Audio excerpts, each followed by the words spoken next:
আপনাদের ফোনে বিভিন্ন কোম্পানির ইমেল এত বেশি আসতেছে যে কোনটা প্রয়োজনীয় ইমেল আর কোনটা অপ্রয়োজনীয় ইমেল বোঝা যায় না, আর ইমেলের স্টোরেজ ফুল হয়ে যাচ্ছে। তাই আপনারা কিভাবে আপনাদের ফোনে আসা বিভিন্ন কোম্পানির ইমেলগুলিকে বন্ধ করবেন, তো চলুন দেখে নেওয়া যাক। এর জন্য প্রথমে আপনারা আপনার মোবাইলে জিমেল অ্যাপসটি ওপেন করে নেবেন। ওপেন করার পর উপরে এখানে দেখতে পাবেন 3 লাইন, এই অপশনটিতে ক্লিক করলে নিচে একটু স্ক্রল ডাউন করে চলে আসলে তারপর এখানে দেখতে পাবেন সেটিং, এই সেটিং অপশনে ক্লিক করলে এখানে আপনার যে ইমেল আইডিটি আছে সেটা সিলেক্ট করে নেবেন। করার পর উপরে একটু দেখতে পাবেন ম্যানেজ ইওর গুগল অ্যাকাউন্ট, যে অপশনটি আছে এই অপশনটিতে ক্লিক করবেন।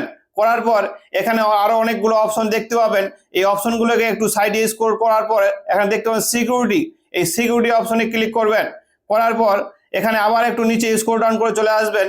আসলেই দেখতে পাবেন এখানে your connection to third party apps and service, যে অপশনটি আছে এর মধ্যে যেই কোম্পানির ইমেলগুলো আপনাকে বেশি বিরক্ত করছে সেই কোম্পানির উপরে এখানে ক্লিক করবেন। করার পরেই এখানে আরেকটি পেজ খুললে এখানে আবার একটু নিচে স্ক্রল ডাউন করলে এখানে দেখতে পাবেন ডিলিট অল কানেকশন, যে অপশনটি আছে এই অপশনটিতে ক্লিক করবেন। করার পরে এটাতে কনফার্ম করলে কিন্তু আপনার এটা ডিলিট হয়ে যাবে।